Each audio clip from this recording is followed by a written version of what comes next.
I mean, if you think about it, people pay how much for a glass of wine? So I don't understand why we can't put coffee on the same pedestal as any other high-end beverage. Spitting out food makes you a rude houseguest. Spitting out a fine wine makes you a sommelier. That's a career path. But what about coffee? If you spit out a cup of coffee, is it because it's too bitter?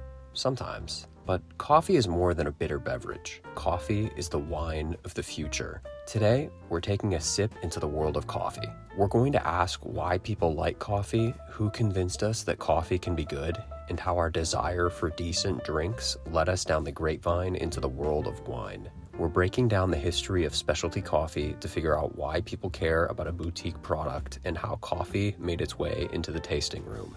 Coffee needs no introduction. Bitter, bland, unpalatable, murky. That's coffee. So how did specialty coffee percolate its way into mainstream consciousness? We can largely attribute the rise of coffee to one person, Erna Knutsen. Erna Knutsen was born in Norway in 1921 and moved to New York in 1927. Erna worked as a secretary for over 50 years. Most people don't change jobs after half a century, but Erna wasn't most people. While working for Bert Fulmer at BC Ireland Spice Company, one of Erna's main tasks was to keep track of coffee shipments in the company ledger. One day, Erna made an observation. She realized that there was an unusually high demand for high quantities of low-volume coffee containers for small roasters. For the first 200 years of U.S. history or so, coffee, like most commodities, was shipped and distributed in the largest size containers that distributors were able to build. It's more efficient to move things that way. Most of the coffees in these containers were old, stale, and mixed up from various distributors. Erna noticed that small roasters requested an unusually high frequency of orders for individualized, higher-grade coffee from smaller farms. Erna realized that the high demand for higher-quality coffees from local roasters was not being met. Knutsen convinced her boss to lend her a container of fresh, single-origin Sumatra coffee on the condition that she needed to distribute the beans within 1 month. She did. Not only did she sell out of the coffee, but she did so in spite of her male coworkers who harassed her, segregated her from meetings, and even straight out refused to acknowledge her presence in the office. But Erna was an anomaly. Not only did she continue selling high-grade single-origin coffees, she literally redefined coffee. In a 1974 interview with Tea and Coffee Trade Journal, she invented a new term for coffee that was sourced from a traceable region with minimal defects: specialty coffee.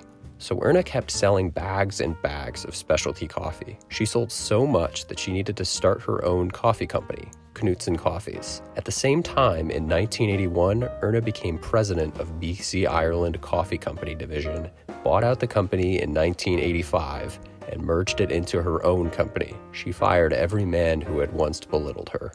But how was she able to do all of this? It all comes down to her original insight and the execution. Erna created a pivot point in the coffee industry by identifying a target market of small batch coffee roasters whose needs were not met by the large-scale, commodity-driven coffee industry. Knutsen had the foresight to build relationships with roasters and farmers that would sustain her business for decades. So here we are. It's 2024, and people are brewing coffees in front of a live audience. Now that we know how coffee evolved from a necessary evil to a luxury good with its own differentiated product categories, I have to ask, how did coffee turn into wine? There's one big difference between coffee and wine. Wine is already made by the time it reaches the bottle. By the time the cork is capped, the wine is finished, except for that whole aging process thing, but forget about that. Coffee, on the other hand, is completely unfinished until it is processed by the coffee-making person. The barista gets to make the beverage in the moment. Every year, thousands of baristas, brewing professionals, and practitioners of the dark arts from around the globe compete in a competition of class, creativity, and cohesive coffee creation. The first World Barista Competition took place in 2000. The events look something like this. But why do these events exist? There's a positive feedback loop between the specialty coffee industry and the competitive coffee scene. The coffee competitions generate valuable marketing, which bolsters the increasingly high-end focused economics of consumer-side coffee consumption. Coffee became wine because nothing sells like the perception of taste and class. To recap, Coffee used to be nothing more than a commodity. Through international efforts from 1974 to 2000, the concept of specialty-grade coffee gradually became a reality. Specialty coffee was created to address the specific needs of small-batch roasters, which in turn led to increased marketing efforts and expansion into both niche circles and mainstream culture. People started to see coffee as more than a disposable, generic product.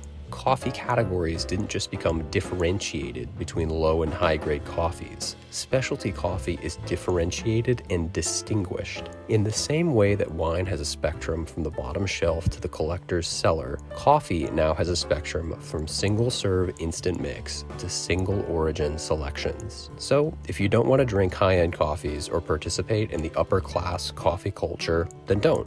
Just drink your coffee and enjoy. Don't whine about it. Thank you for watching. Have a wonderful day.